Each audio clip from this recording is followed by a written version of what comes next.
Deputados aprovam em plenário campanha estadual de combate à pedofilia. CPI da telefonia móvel recebe apoio do Ministério Público de Santa Catarina. Comitiva catarinense conhece iniciativas suecas na área de gestão de resíduos. E ainda, o Parlamento cria comissão para programar comemorações pelo centenário de Willys-Umblick. Agora no Notícias da Semana.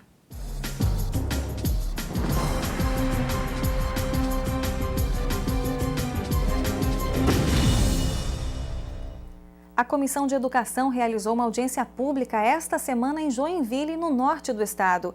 Em pauta, a interdição de escolas públicas e a chamada reenturmação. A audiência promovida em Joinville foi a primeira realizada no estado para discutir a extinção de algumas turmas e a junção de outras na rede estadual de ensino. A chamada reenturmação vem sendo adotada pelo governo desde 2005 como forma de otimizar a aplicação de recursos na área, mas este ano gerou polêmica entre alunos, pais e professores. Já no começo da audiência, a medida foi alvo de protestos pelo movimento estudantil. Joinville é uma das cidades catarinenses onde a reenturmação foi adotada pelo governo do estado. Aqui, a ideia inicial era fechar 54 turmas, mas devido à mobilização das escolas, a Secretaria Estadual de Educação reduziu esse número pela metade. Ainda assim, a comunidade escolar argumenta que a medida contraria a lei que rege o Sistema Estadual de Educação. A normativa estabelece, entre outros pontos, o número máximo de estudantes por sala de aula. Segundo a lei, são permitidos até 25 alunos na educação infantil, 35 no ensino fundamental e 40 no ensino médio. De acordo com a União Joinvilense dos Estudantes Secundaristas, não é o que acontece em algumas escolas do município. A nossa opinião sobre a reenturmação é que é um ataque à educação, pois é difícil para o professor não ter a estrutura necessária para trabalhar na escola e ainda mais juntar mais professores. Aí já constatou em algumas escolas, tem escola que já tem 40, 50 estudantes numa única sala, que não cabe nem 30. No levantamento que nós fizemos é uma escola numa região assim bem carente. Houve acordo entre a comunidade e a direção da escola e a comunidade, então eu não vejo nenhum problema porque nós estamos atendendo a criança. E não traz prejuízo nenhum, inclusive os professores também aceitaram, por conta da gente estar atendendo às necessidades daquela comunidade.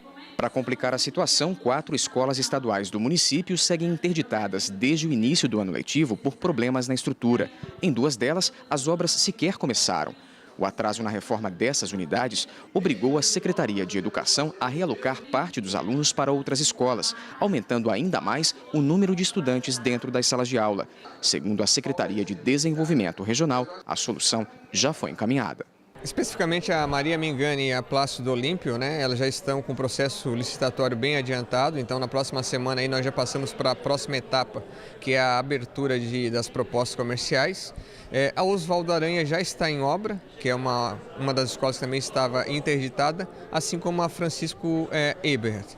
E um outro caso é a Conselheiro Mafra, que ainda nós não tivemos ainda o processo totalmente concluído para a próxima etapa de habilitação. Cansados da demora, alunos de Joinville planejam ir a Florianópolis no próximo dia 18 para uma audiência com o governador Raimundo Colombo. A Comissão de Educação da Assembleia deve intermediar as discussões. Nós somos o elo entre a juventude e o governo e não vai faltar empenho e nem vontade para nós realizarmos essa reunião importante, uma reunião em que representantes da juventude estarão falando com o secretário ou com o governador. Dar aos pacientes que sofrem de câncer um tratamento mais humano e menos invasivo. É a defesa feita por especialistas em nutrição oncológica que estiveram na Assembleia esta semana. Profissionais da área defendem que para enfrentar a doença é preciso que os pacientes estejam devidamente nutridos e discutiram o assunto com os parlamentares da Comissão de Saúde. O grupo apresentou aos deputados uma carta com reivindicações para o tratamento com suplemento nutricional dos pacientes oncológicos de Santa Catarina. A nutricionista e especialista em oncologia relatou a luta para manter os pacientes nutridos. Estima-se que em torno de 87% dos pacientes oncológicos que estão em tratamento de tumor maligno vão ter desnutrição. Isso seja pela dificuldade da alimentação via oral, ocasionada pelo tratamento de quimio e radioterapia, onde o paciente tem mucosite, que é muitas feridas na boca, que impossibilita o paciente de comer via oral, diminuição de saliva, inapetência, alteração no paladar, Isso tudo dificulta o processo da alimentação. O documento entregue à comissão destaca o custo-benefício para a implantação do suplemento alimentar.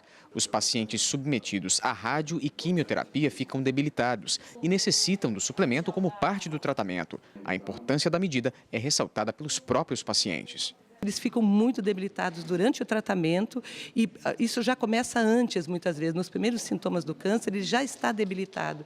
E nós queremos garantir aos pacientes do estado de Santa Catarina, pelo menos, a suplementação alimentar quando em tratamento oncológico. A reunião entre deputados e entidades teve o objetivo de ouvir quem enfrenta o problema e definir ações emergenciais para reverter a situação.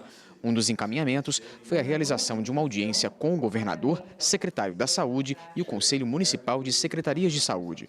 Outra medida anunciada foi a criação de uma subcomissão para acompanhar o assunto. Apresentar uma proposta, né, que aí poderia se transformar depois num documento, numa portaria, né, num documento de decisão da Secretaria Estadual de Saúde, né, da Câmara Técnica, que existe nessa área, né, junto com a CIB, Comissão Intergestores Bipartite, né, para poder encaminhar esse assunto da suplementação alimentar para os pacientes portadores de câncer. Na Comissão de Finanças e Tributação, o assunto foi orçamento regionalizado.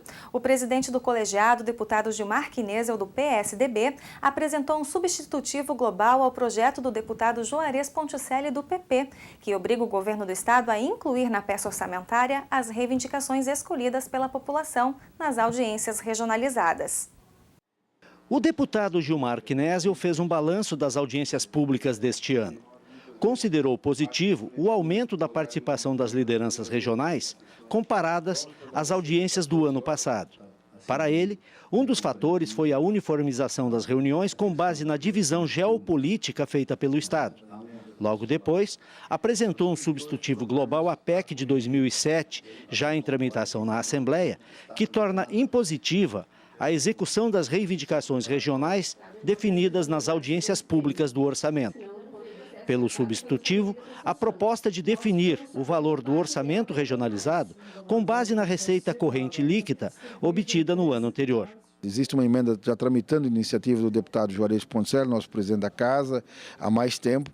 E nós estamos apresentando um substitutivo global a ela, uma proposta de substitutivo global, que eu queria que os deputados da comissão analisassem e propusessem também alguma sugestão, e depois levar ao presidente da Casa, ele como primeiro autor, se assim o entender também, de fazer o substitutivo global e a matéria tramitar aqui na Casa. Falando em orçamento, a mesa da Assembleia Legislativa decidiu manter a realização de sessões ordinárias e especiais, reuniões de comissões e audiências públicas durante a realização dos próximos debates do regionalizado. O terceiro ciclo de encontros recomeça na segunda-feira por São Joaquim e segue até o final de semana.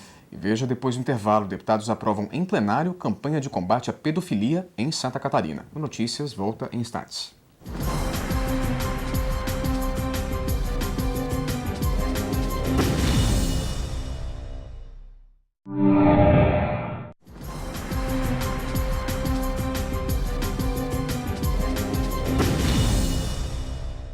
Parlamentares realizaram esta semana a terceira reunião da CPI da telefonia móvel. O destaque do encontro foi a participação do Ministério Público. Durante a reunião, os deputados apresentaram dados considerados preocupantes. Em 1997, o Brasil contava com 800 mil linhas de telefone celular. Em 2000, este número já tinha subido para 23 milhões e hoje a 265 milhões de linhas, um crescimento de 1.100% em 16 anos. Neste mesmo período, o número de usuários cresceu 9.900% e os investimentos das operadoras de telefonia móvel subiu 237%. Enquanto no Brasil, há 55 mil antenas numa área de 8 milhões e meio de quilômetros quadrados, nos Estados Unidos há 275 mil antenas em 9 milhões de quilômetros quadrados, um número 5 vezes maior. Os principais problemas apontados pelos consumidores são a carência na cobertura, a queda das ligações e a ineficiência dos call centers. A CPI da telefonia móvel foi instalada de forma simultânea por assembleias legislativas de mais de 7 estados brasileiros. Aqui em Santa Catarina, os deputados começaram os trabalhos no dia 23 de abril. O objetivo é apurar e apontar soluções para os problemas relatados por milhares de usuários de celulares no estado. Nesta terceira reunião, os parlamentares membros da CPI receberam o promotor de justiça Marcelo de Tarso Zanelato, que é coordenador do Centro de Apoio Operacional do Consumidor. Ele informou que o Ministério Público do Estado criou um grupo de trabalho com 4 coordenadores e em parceria com o Ministério Público Federal para apurar os principais problemas no setor de telefonia móvel. O grupo já chegou às primeiras conclusões. Os consumidores não estão formalizando as suas reclamações perante os órgãos competentes, sobretudo perante os PROCONs. Ou seja, ele está sendo prejudicado, está sendo vítima de uma prática abusiva, né, e não está formalizando, não está buscando as providências. Isso daí dificulta, inclusive, o diagnóstico, a verificação por parte do Ministério Público, né, para apontar onde é que está a maior quantidade de lesões aos consumidores e por onde é que nós devemos começar a atuar. Os parlamentares e o Ministério Público deverão trabalhar em conjunto na apuração dos serviços oferecidos pelas operadoras no estado. Nós ficamos muito satisfeitos em que o Ministério Público está participando, está à disposição e vai contribuir na elucidação no decorrer dos trabalhos, apurando as responsabilidades, as omissões de quem quer que seja, ou até talvez daqueles que não estão hoje citados no decorrer das reuniões que nós tivemos, mas que poderão vir ser citados e que nós obviamente vamos convidar para elucidar e, repito, o objetivo final, defender o consumidor catarinense. A semana na Assembleia também foi de votações. Em plenário, deputados aprovaram uma série de projetos, entre eles o que institui a campanha de combate à pedofilia em Santa Catarina. O projeto é de autoria do deputado Carlos Chiodini. Caso o governador sancione a matéria, fica instituída em Santa Catarina a campanha de combate à pedofilia nas escolas públicas e privadas, com palestras, seminários e treinamento para professores e funcionários do ensino fundamental. O Poder Executivo tem prazo de 3 meses para regulamentar a lei. Os deputados aprovaram outro projeto do deputado Carlos Chiodini, o que trata da compra de arroz parboilizado em caráter preferencial para a merenda escolar. Também foi aprovado o projeto de lei do deputado Darcy de Matos, que obriga a redução da vazão de água nas torneiras de prédios públicos e comerciais. De acordo com o projeto, os responsáveis por essas edificações terão que instalar dispositivos para evitar o desperdício. Os parlamentares também incluíram na pauta 3 mensagens de veto do governador Raimundo Colombo a projetos de lei aprovados pela Assembleia.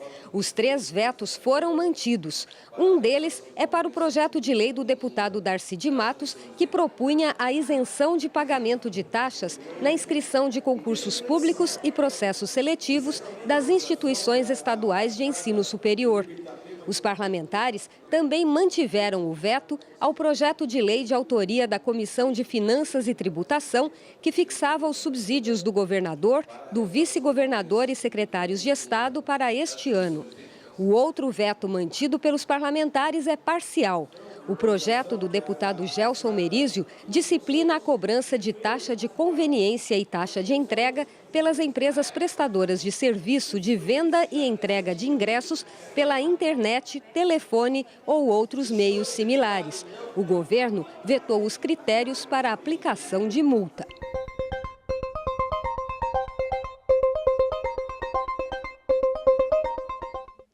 Falta pouco menos de um mês para que a Assembleia Legislativa lance o edital da 3ª edição do Certificado de Responsabilidade Social.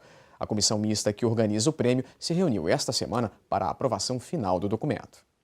A reunião foi liderada pela representante da Fiesc e vice-presidente da Comissão Mista de Responsabilidade Social, Tatiana Wittmann. A comissão é composta por representantes de 13 órgãos públicos e entidades da sociedade civil. Eles se reúnem uma vez por semana para organizar a premiação de iniciativa da Assembleia Legislativa, que acontece no início de dezembro. O certificado e o troféu de responsabilidade social de Santa Catarina têm como objetivo reconhecer e destacar as empresas privadas e entidades com fins não econômicos que tenham a responsabilidade socioambiental incluída nas políticas de gestão. É uma forma de promover o bem-estar da sociedade e a preservação ambiental. Neste ano, a empresa ou entidade que trabalha para atingir os 8 Objetivos do Milênio traçados pela ONU vai ganhar pontos na avaliação. Tudo isso vai estar detalhado no edital que os integrantes da comissão vêm elaborando nas últimas semanas. A comissão vai definir as entidades e as pequenas, médias e grandes empresas que serão premiadas nos segmentos da indústria, comércio, turismo e serviços. Nesta reunião, eles promoveram a revisão do site sobre o prêmio e aprovaram o edital 2013, que deve ser lançado no mês que vem. Uma vez finalizado tanto a revisão do edital quanto dos anexos, para a certificação de responsabilidade social, esses documentos seguem para análise jurídica e, uma vez aprovados, já vão para o site, onde começam as inscrições a partir de 1º de julho. Tanto empresas privadas como entidades com fins não econômicos já vão ter todas as informações no site e podem fazer inscrição, devem fazer pelo próprio site. E você vai ver ainda hoje, a Assembleia Legislativa assina acordo de cooperação técnica com a Polícia Militar do Estado. A parceria tem como foco o Programa Educacional de Resistência às Drogas e à Violência.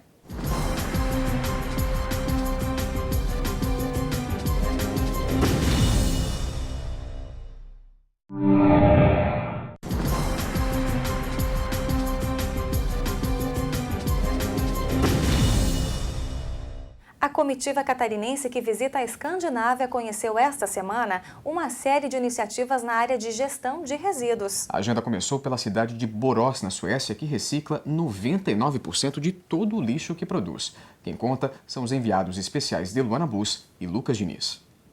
Fundada em 1654, Borås é a 13ª maior cidade da Suécia. Com mais de 100 mil habitantes, o município é cortado pelo rio Visca e é conhecido como Polo Nacional de Design Têxtil. Também são famosas as centenas de estátuas de artistas de variadas nacionalidades que enfeitam os canteiros da cidade e encantam os visitantes. Mas a grande atração da cidade é mesmo a destinação dos resíduos. Atualmente, 99% de todo o lixo produzido aqui em Borås é reciclado e basta dar uma passeada pelas ruas para ver aonde ele foi parar. Quase todos os ônibus que circulam pela cidade são abastecidos com biogás, produzido a partir do lixo. Sob as ruas, encanamentos especiais levam a água que foi aquecida com a incineração de resíduos. A água quente abastece residências e estabelecimentos comerciais. Em diferentes pontos de Borås, a população é convidada a participar. Em supermercados, quem devolve latinhas e garrafas vazias recebe de volta o dinheiro gasto na embalagem. No Lago Orejuê, tomado por famílias durante os poucos meses de calor no país, construções com escotilhas convidam para o recolhimento e separação do lixo deixado pelos visitantes. Em outro local da cidade, o foco é o recolhimento de material pesado. São os próprios moradores que levam o que não usam mais. Contêineres recebem lixo eletrônico, restos de papel, móveis velhos. Toneladas de resíduos são recolhidos a cada semana e depois encaminhadas para empresas de reciclagem. Aquilo que o caminhão não pega. Na cidade aqui de Borås, que tem em torno de 60 mil habitantes, tem 5 centros como esses que pegam e depois daqui para frente eles continuam a fazer o trabalho de reciclagem. Isso é a conscientização, mas o poder público também tem que dar esta condição para que a pessoa possa vir e trazer o seu lixo e ser organizado. A gente vê aqui a organização. Instalada na região central da cidade, a Universidade de Borås é frequentada por mais de 12 mil alunos. É uma universidade pública como todas as demais na Suécia. Mas desde o ano passado, a entidade conta com um diferencial. Conquistou uma certificação de universidade sustentável e tem como meta para os próximos anos aumentar ainda mais os investimentos feitos em pesquisa. Uma das principais áreas abordadas é a que envolve a recuperação de resíduos. Professor da universidade, Tobias realiza pesquisas sobre combustão de resíduos e sobre biogás, produzido a partir de lixo orgânico. Em laboratório, ele e outros membros da equipe buscam maneiras de baratear o processo e aumentar ainda mais as suas vantagens. A combustão é eficiente de muitas formas. Temos uma enorme redução no volume do lixo, o que diminui a quantidade que vai para os aterros. Com isso, também diminui a produção de gás metano, que é uma das grandes causas do efeito estufa e do aquecimento global. Os deputados que integram a missão destacaram, a partir da experiência na cidade sueca, a importância de otimizar a gestão de resíduos. Uma questão também não só de investimento, não só tecnológica, não só de resíduo, mas, além de tudo, tem na sua essência a educação, que é imprescindível que as nossas crianças, nós mesmos, as pessoas, tenham a educação necessária para lidar com o resíduo e assim melhorando todo o processo, dando qualidade à sua destinação, protegendo o meio ambiente e gerando riqueza, né, que hoje muitas vezes é jogado fora. A esteira é rápida e eficiente. Em poucos segundos, graças a um sensor de cores, dezenas de sacolas brancas são lançadas para o lado, enquanto as pretas seguem pelo caminho em frente.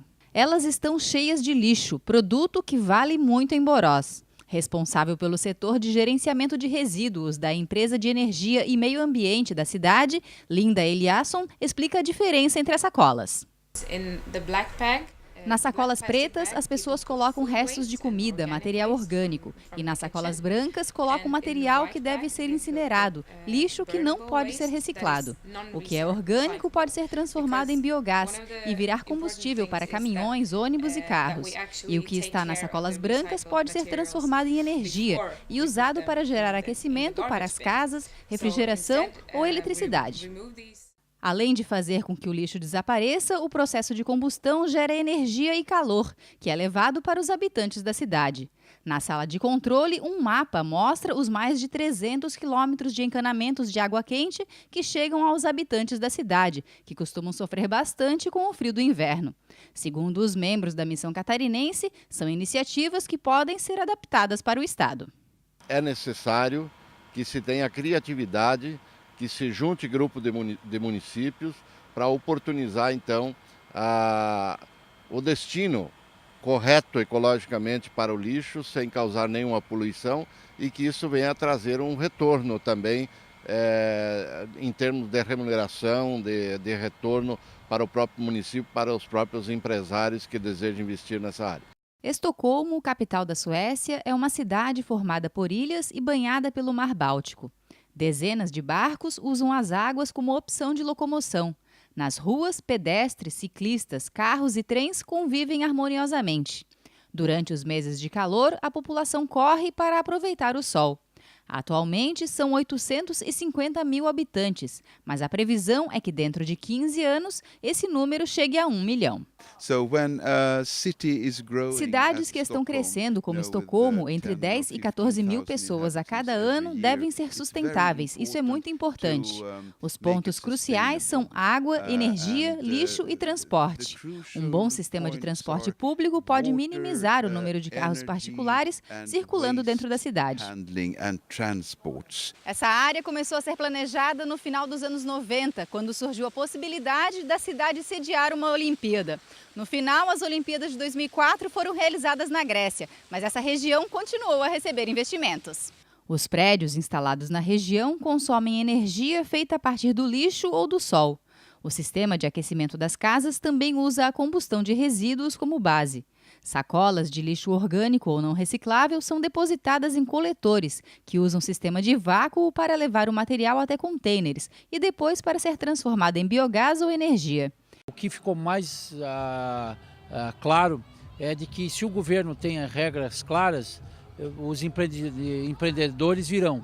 Então nós temos que fazer exatamente aquilo que o governo tem que dar, é segurança jurídica para os investimentos. Para esta missão vieram 2 universidades, para essa missão vieram 2 prefeitos e também vieram 5 parlamentares que agora vão ter o trabalho de fazer toda esta organização juntamente com esses atores para que a gente possa ter eficácia naquilo que a gente veio presenciar e entender um pouco mais. Aqui no Brasil, a semana foi marcada pela assinatura de um novo acordo de cooperação técnica entre a Assembleia e a Polícia Militar do Estado. A parceria tem foco no PROERD, o Programa Educacional de Resistência às Drogas e à Violência. A solenidade contou com a participação de deputados ligados à Comissão de Prevenção às Drogas e autoridades ligadas à segurança. O termo de cooperação técnica foi assinado pelo presidente da Assembleia, da Escola do Legislativo e o comandante-geral da Polícia Militar, Coronel Nazareno Marcineiro. O PROERD chegou em Santa Catarina em 1998. Só no primeiro ano formou mais de 4.000 crianças. Atualmente ultrapassa a marca de 1 milhão de catarinenses atendidos. É um programa preventivo com ação de repressão ao uso e ao tráfico de drogas e a todas as formas de violência. O trabalho foi enaltecido pelo comandante-geral da PM e pelo presidente da Escola do Legislativo, Gelson Merizio. Os 40 deputados representados pela escola vão fazer parte deste projeto, construindo estruturas e facilitando ações de forma que seja potencializada a atuação do PROERD em Santa Catarina. Isso nos chama e nos conclama, enquanto sociedade, enquanto parlamento e agora nessa união com a Polícia Militar através do programa do PROERD, a reforçarmos esses valores, esses princípios que poderão de fato dar uma resposta concreta, eficaz ao desafio das drogas em Santa Catarina. A ideia da parceria com a Polícia Militar é antiga, quando o presidente da casa ainda comandava a Escola do Legislativo. O PROERD é um programa de sucesso, são 15 anos já de programa, mais de 1 milhão de catarinenses já passaram por ele e se nós tivermos nesse tempo todo evitado que um só dos nossos filhos pegasse o caminho das drogas, já teria valido a pena todo o esforço. Então, a Assembleia está fazendo um enfrentamento dessa causa, constituímos uma comissão liderada pelo deputado Ismael, com a vice-liderança da deputada Ana Paula, estamos dando demonstrações claras de que nós não vamos nos omitir num assunto tão sério, num problema que atinge, infelizmente, tantas famílias de catarinenses, e estamos fazendo a nossa parte para enfrentar, para esclarecer, para combater o uso de drogas. Outra ação desencadeada pelo Parlamento foi a criação de um grupo de trabalho que vai organizar as comemorações pelo centenário do artista plástico Willy Zumblick, de Tubarão. A comissão foi instalada esta semana. A comissão é composta por servidores da Assembleia Legislativa, pesquisadores e representantes da Prefeitura de Tubarão e Unisul. Na primeira reunião do grupo, foram destacadas atividades que podem fazer parte das comemorações do centenário. Os pesquisadores, por exemplo, apresentaram 3 itens. A edição de uma cartilha para estudantes do ensino fundamental e médio com linguagem simples e objetiva. Uma exposição diferente, com reprodução das telas do artista, além do tombamento da casa em que viveu Willy Zumblick. Uma vida inteira se dedicou à arte, se dedicou à cultura de Santa Catarina, né? E em cima disso, a gente, nesse centenário do nascimento dele, a gente gostaria que essa arte fosse divulgada em todo o estado, principalmente, né? Que não deixasse esquecido todo o esforço que ele fez para divulgar a cultura do estado. Willy Zumblick nasceu em 26 de setembro de 1913. Era um autodidata com talento natural. E foi exatamente esse artista que o presidente da Assembleia Legislativa, Juarez Ponticelli, ressaltou na reunião da comissão. Um tubaronense, um catarinense ilustre, que do dia 26 de setembro faria 100 anos, e a Assembleia, como Casa do Povo, não poderia deixar passar em branco uma data tão importante. Por isso constituímos essa comissão, que tem a representação de vários setores da sociedade, daqueles que conheceram e se envolveram com a obra do Willy, e vamos, em 26 de setembro, lá em Tubarão, fazer uma grande sessão solene para marcar, em grande estilo, o centenário desse grande catarinense. E o Notícias da Semana vai ficando por aqui. A gente se vê semana que vem, no mesmo horário. Até lá!